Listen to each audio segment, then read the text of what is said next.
Hello aspirants, welcome you all at our online platform. Today we will discuss about general science important topic. जैसा कि आप slides के ऊपर पीछे देख पा रहे होंगे कि आज हम बातें करने वाले हैं हमारे जर्नल साइंस के कौन कौन से टॉपिक्स इंपॉर्टेंट रहेंगे उनके बारे में देखिएगा। वैसे तो सीडीएस के अंदर आप कंप्लीट साइंस ही पढ़ने का काम करते हैं और इनके अंदर कौन कौन से टॉपिक सबसे ज्यादा इंपॉर्टेंट हो जाते हैं इनकी आज हम बातें इस वीडियो के अंदर करने वाले हैं। देखिएगा, वैसे तो सभी आपके टॉपिक्स बहुत ज्यादा इंपॉर्टेंट हैं और मैं ऐसी भी आशा करता हूं कि आप सब बच्चे बहुत अच्छे से इन टॉपिक्स को जानते भी होंगे।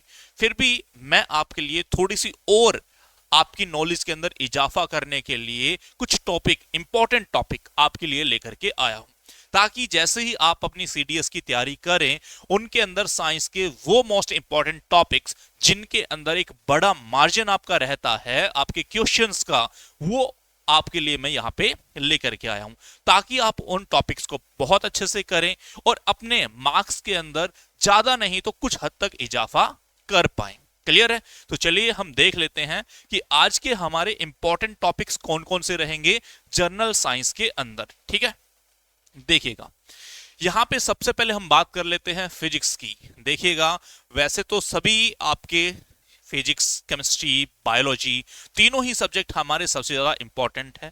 हम एक एक करके तीनों सब्जेक्ट को देखने का काम करेंगे कि तीनों सब्जेक्ट के अंदर वो कौन कौन से टॉपिक है जो हमारे इंपॉर्टेंट रहते हैं और कौन से टॉपिक करने से हमें इसके अंदर हमारे मार्क्स के अंदर इजाफा हो सकता है। ठीक है, तो चलिए हम एक बार नजर डाल लेते हैं।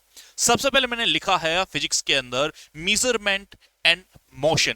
मेजरमेंट के अंदर क्या है, देखिए फिजिक्स के अंदर बहुत सारी पॉलिसी बताई गई है, उनके अंदर यानी कि चीजों को मापने के अलग अलग तरीके बताए गए हैं, यानी कि किस चीज को हम किसके अंदर मापने का काम करेंगे, यानी कि कौन कौन सी हमारी यूनिट रहेगी, किसको हम मापेंगे, किस तरीके से मापने का काम करेंगे और कौन सी यूनिट का हमने यूज किया है, वो सब कुछ हम मेजरमेंट के अंदर देखने का काम करते हैं।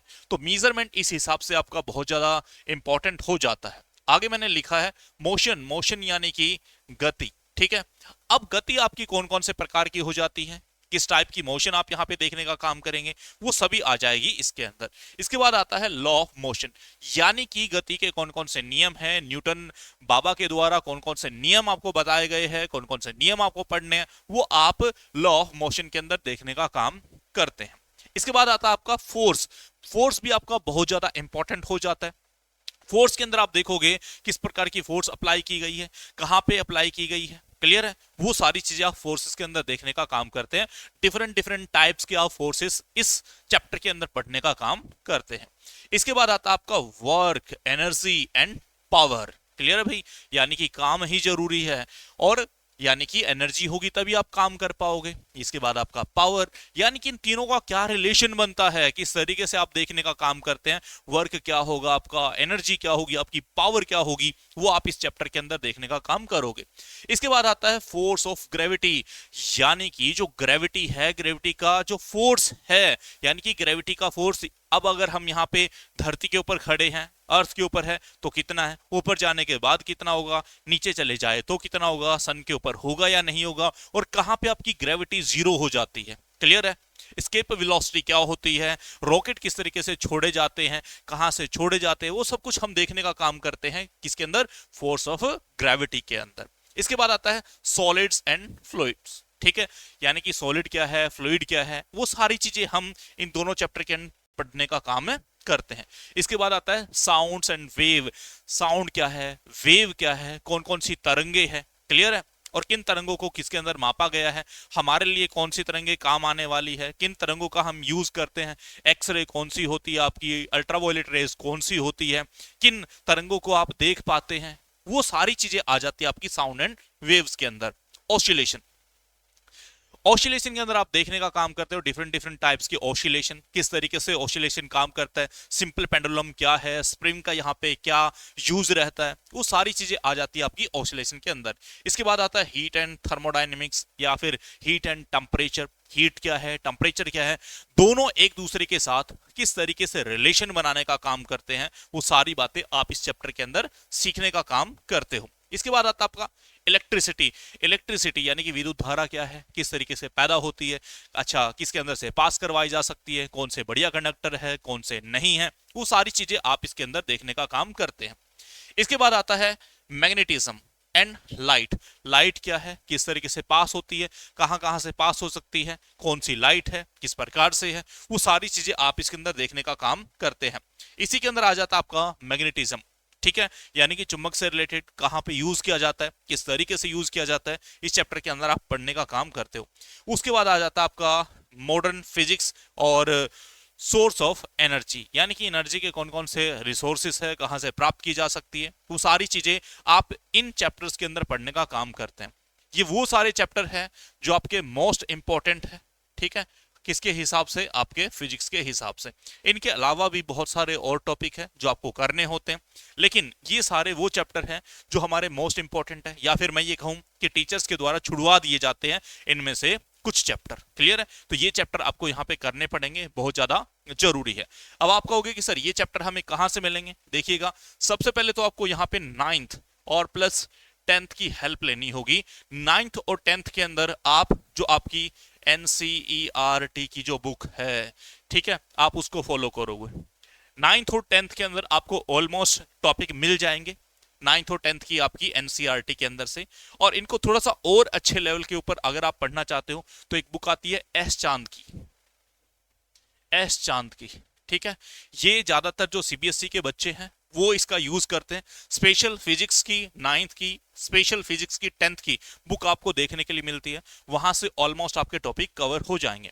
उसके बाद में अगर एक आध चैप्टर रहता है, जैसे कि आपको ऑसिलेशन थोड़ा सा अच्छे लेवल का पढ़ने के लिए मिलेगा, तो ये आप यहाँ पे +1 एंड +2 की जो बुक है वहां से आप यहाँ पे देख सकते हैं। क्लियर है, इस तरीके से आप यहां से कर लोगे। उसके बाद में हीट एंड थर्मोडायनेमिक्स, ये भी आप +1 +2 से थोड़ा यहां पे अच्छी खासी इसकी मदद आपको मिल जाएगी। इसके बाद अगर मैं बात करूं यहाँ पे वर्क, एनर्जी एंड पावर, ये भी आप थोड़ा सा अच्छे लेवल का यहां से देख सकते हैं। तो हमने देखा कि जो ज्यादातर है वो आपके 9th और 10th से कवर हो जाएंगे। उसके बाद अगर थोड़ा बहुत कुछ रहता है तो आप +1 +2 से इसकी हेल्प ले सकते हैं। ओके, चलो ये तो बात हुई हमारी फिजिक्स की। अभी बात कर लेते हैं हम केमिस्ट्री की। केमिस्ट्री के अंदर आप देखने का काम करोगे मैटर के बारे में, ठीक है, व्हाट इज मैटर, मैटर क्या है। क्लियर है, अब ये वाला मैटर नहीं है जो आपके साथ कोई कांड हो गया, मैं उस मैटर की बात यहाँ पे नहीं कर रहा, हम बातें करें केमिस्ट्री के अंदर। अब आप कहोगे सर केमिस्ट्री के अंदर तो एनीथिंग इज मैटर, सब कुछ मैटर ही है।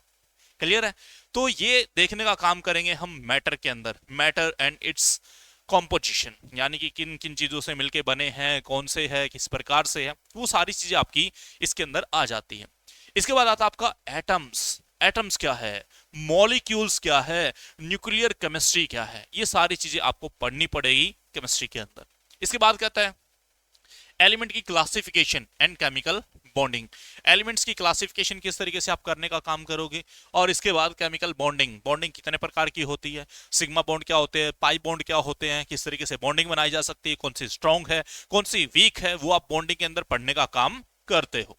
ओके, आगे देखो पीरियोडिक टेबल ऑफ एलिमेंट्स, आप इसके अंदर पढ़ोगे कि हमारी पीरियोडिक टेबल के अंदर कितने एलिमेंट्स हैं, ठीक है, इनके अंदर नोबल गैसेस कौन सी है। अच्छा, इसके बाद आप देखोगे कि कौन से ब्लॉक में आपका कौन सा आ रहा है, इसके अंदर मेटल कौन है, नॉन मेटल कौन है, मेटलॉइड्स कौन है, पूरी पीरियोडिक टेबल को आप पढ़ने का काम यहाँ पे कर लेते हो। इनके बाद आता आपका एसिड क्या है, बेस क्या है, सोल्ट क्या है। क्लियर है, ये चीजें भी आपको देखना है कि यहाँ पे एसिड कौन से होंगे जिनका पीएच कहां से कहां तक होगा, बेस कौन से होंगे उनका पीएच कहां से कहां तक होगा, सोल्ट की प्रक्रिया क्या होती है, सोल्ट किस तरीके से बनाया जा सकता है, वो सारी चीजें आप यहाँ पे देखने का काम करोगे। इसके बाद में मेटल आ गया और नॉन मेटल्स आ गया। मेटल क्या है, नॉन मेटल्स क्या है, कहां पे यूज किए जाते हैं, किस तरीके से बनाया जा सकता है, इनके और किस तरीके से प्राप्त किए जा सकते हैं, वो सारी चीजें। इसके बाद कहता है organic chemistry. Organic chemistry is very important, यानी कि आप इस सारी चीजों के अंदर जो अच्छा खासा आपको दम लगाना पड़ेगा, जोर लगाना पड़ेगा, वो आपकी ऑर्गेनिक केमिस्ट्री है। ठीक है, ऑर्गेनिक केमिस्ट्री से भी हमें अच्छे खासे क्वेश्चन देखने के लिए मिल जाते हैं। और ये इसलिए क्यों कह रहा हूं कि दम लगाना पड़ेगा, बहुत सारे बच्चे ऐसे हैं जो ऑर्गेनिक केमिस्ट्री से दूर भागते हैं। इवन ऑर्गेनिक केमिस्ट्री बहुत ज्यादा आसान होती है, इनके अंदर आपको ज्यादा फजीहत करने की जरूरत नहीं होती। सिर्फ और सिर्फ +1 और 2 के अंदर जो ऑर्गेनिक के फॉर्मूले दिए हुए हैं, आप उन फॉर्मूलों को क्या बहुत अच्छे तरीके से कर लीजिए। जब आप उन फॉर्मूलों को बहुत अच्छे तरीके से कर लोगे तो आपको ऑर्गेनिक केमिस्ट्री में किसी प्रकार की कोई दिक्कत नहीं होगी। इसके बाद आता है इन्वायरमेंटल केमिस्ट्री या फिर केमिस्ट्री इन एवरीडे लाइफ। ये कुछ टॉपिक है जो आपके मोस्ट इंपॉर्टेंट हो जाते हैं केमिस्ट्री के लिहाज से, जिनको आपको यहां पे देखना पड़ेगा। क्लियर है? अब ये भी आपके कवर हो जाते हैं 9th और 10th की एनसीईआरटी से।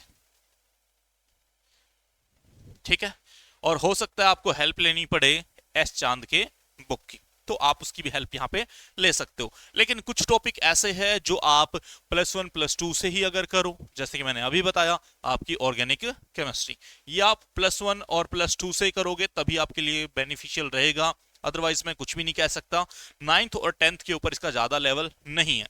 ठीक है, इन्वायरमेंटल केमिस्ट्री भी आपको थोड़े से अच्छे लेवल की क्या देखनी पड़ेगी, बाकी चीजें आपकी हो सकता है +1 +2 से काम चल जाए। ओके, सॉरी 9th और 10th से काम चल जाए।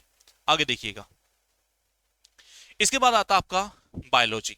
देखिएगा, बायोलॉजी के अंदर आपके जो सिस्टम है वो तो इंपॉर्टेंट है ही है, सभी सिस्टम 9 सिस्टम इसके अंदर आते हैं, वो तो इंपॉर्टेंट है ही है। इसके अलावा और क्या क्या चीजें इंपॉर्टेंट है देखिएगा। पहले कहता है कि बायोलॉजिकल क्लासिफिकेशन। क्लियर है? बायोलॉजिकल क्लासिफिकेशन, चाहे आप प्लांट्स की बातें करें, प्लांट क्लासिफिकेशन की, या फिर एनिमल क्लासिफिकेशन की बातें करें, सबसे ज्यादा इंपॉर्टेंट हो जाते हैं, वो आपको इसके अंदर देखने का काम करना पड़ेगा। इसके बाद आता है cell and its division. Cell क्या है, इसकी डिवीजन किस तरीके से होती है, कितने फेज के अंदर होगी, किस प्रकार से होगी, वो सारी चीजें आप इस क्लास के अंदर यानी कि इन टॉपिक्स के अंदर आपको देखने के लिए मिल जाएगी। इसके बाद कहता है जेनेटिक या फिर बायोटेक्नोलॉजी। जेनेटिक्स का इसके अंदर क्या रोल है, बायोटेक्नोलॉजी का किस तरीके से रोल यहां पे रहता है, वो सारी चीजें आपको यहां पे देखने के लिए मिलेगी। Evolution and ecology and biodiversity. Evolution यानी कि किस तरीके से विस्तार हुआ है, ठीक है। इकोलॉजी आपको इसके अंदर देखना पड़ेगा, बायोडाइवर्सिटी आपको इसके अंदर देखना पड़ेगा, ठीक है। फिर आता है टिश्यू, ये आते हैं आपके एनिमल टिश्यू क्या है, प्लांट टिश्यू क्या है, और ओरिएंटेशन किस तरीके से है, कौन कौन से टाइप के रहते हैं, वो सारी बातें आप टिश्यू के चैप्टर के अंदर करने का काम करोगे। इसके बाद आता है physiology of plants and animal, ठीक है। यानी कि प्लांट्स के अंदर आपको देखना पड़ेगा उनकी ओरिएंटेशन क्या है, कौन कौन से पार्ट्स आपके इंपॉर्टेंट है, और यही सेम चीज आ जाती है आपकी एनिमल्स के अंदर, ठीक है। तो प्लांट्स के अंदर भी आप इसकी फिजियोलॉजी की बात करोगे, और प्लांट्स और साथ में एनिमल के अंदर भी। इसके बाद आता है रिप्रोडक्शन। रिप्रोडक्शन हम प्लांट्स के अंदर भी देखने का काम करते हैं, और रिप्रोडक्शन हम एनिमल के अंदर भी देखने का काम करते हैं, दोनों आपके मोस्ट इंपॉर्टेंट यहां पे हो जाते हैं। इसके बाद आता है न्यूट्रिशन, पोषण क्या क्या चाहिए हमारे शरीर को, पोषण कौन कौन से जरूरी है, विटामिन क्या है, मिनरल्स क्या है, कहां से मिलेंगे, और कौन कौन से हमारे लिए सबसे ज्यादा जरूरी हो जाते हैं, वो सारी चीजें।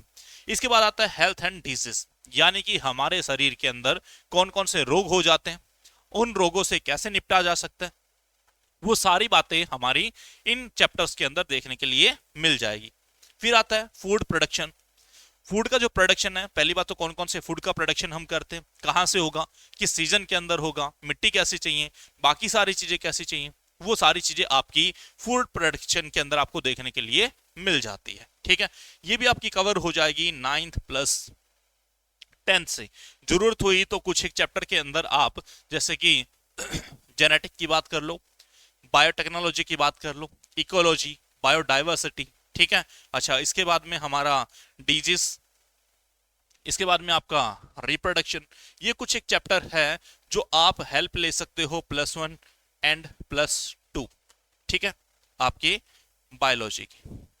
इनके अंदर भी आप एनसीईआरटी +1 +2 इनकी आप यहाँ पे सहायता ले सकते हो। एस चांद बुक की अगर जरूरत पड़े तो आप उसकी भी सहायता यहाँ पे ले सकते हो, ठीक है। ये सारे टॉपिक आपके यहाँ से कवर हो जाएंगे। इसके बाद आ जाओ साइंस एंड टेक्नोलॉजी, ठीक है। यानी कि आपको कंप्यूटर एंड इट्स टेक्नोलॉजी, इनके बारे में आपको देखना पड़ेगा क्या क्या चीजें हैं, किस प्रकार से है। कम्युनिकेशन के बारे में आपको देखना पड़ेगा, डिफेंस के बारे में आपको स्पेशली पढ़ना पड़ेगा, स्पेस टेक्नोलॉजी के बारे में, और न्यूक्लियर साइंस के बारे में, ठीक है। ये कुछ एक्स्ट्रा हमने इसके अंदर ऐड किया हुआ है, जो आपके डिफेंस सर्विस के अकॉर्डिंग आप लोगों से सवाल यहाँ पे किए जा सकते हैं और जिनके लिए यहाँ पे ये चीजें इंपॉर्टेंट है, ये भी आपको यहाँ पे देखना पड़ेगा। अब सवाल ये है कि सर ये सारी चीजें हम पढ़े कहाँ से, यानी कि कौन कौन सी बुक को हम फॉलो करें जहां से हमें इनमें कुछ हेल्प मिल जाए। तो देखो कुछ बुक है और उनके कुछ पब्लिकेशन है जो बताए हुए हैं। जैसे कि आप जनरल साइंस कॉम्पिटेटिव की अगर बात करें तो कहता है BK पब्लिकेशन प्राइवेट लिमिटेड, बहुत अच्छी बुक यहाँ पे है, आप इनके साथ जा सकते हो, इन बुक को यहाँ पे आप पढ़ सकते हो। इसके बाद कहता है कि जनरल साइंस और कॉम्पिटेटिव के अंदर, ठीक है, कौन सी बुक आपकी बढ़िया है, दिशा पब्लिकेशन, इसके भी बहुत सारे कॉन्सेप्ट है जो अच्छे हैं, आप इसके साथ भी यहाँ पे जा सकते हैं। इसके बाद में ल्यूसेंट, ये तो आपकी एवरग्रीन रही है, सबको पता ही है कि आप ल्यूसेंट की सहायता भी यहाँ पे ले सकते हो, जो कि बच्चे आज तक लेते आए हैं, जो चीजें एवरग्रीन है वो रहेगी। इसके बाद में साइंस एंड टेक्नोलॉजी के लिए आप स्पेशल पढ़ सकते हो टाटा मैग्रा हिल की, ठीक है। मैग्रा हिल की लगभग बुक जो भी है सारी बहुत अच्छी है, और साइंस एंड टेक्नोलॉजी के लिए तो स्पेशल आप यहाँ पे मैग्रा हिल का क्या है सहायता ले सकते हैं। ये वो बुक है जो आपकी सबसे ज़्यादा इंपॉर्टेंट है और बच्चे ढूंढते रहते हैं कि सर हम कहाँ से सहायता लें, कहाँ से ना लें, तो वो बुक भी मैंने आपको सारी बता दी है, ठीक है जी। तो हमारी ये वीडियो आपको कैसी लगी, क्या आपको हमारी इन वीडियो से किसी प्रकार की कोई हेल्प मिल रही है या नहीं मिल रही, या आपको किस प्रकार की और जानकारी चाहिए, क्या आप हमारी जानकारी से सेटिस्फाई है या नहीं है, तो हम आपकी जिस भी प्रकार से हेल्प कर सकते हैं आप हमें जरूर बताइएगा, कमेंट जरूर कीजिएगा। आज की क्लास के अंदर इतना ही रहेगा, आप लोगों से फिर एक नई वीडियो के साथ मुलाकात होगी। आज के लिए इतना ही, thank you, thanks a lot, Radhe Radhe.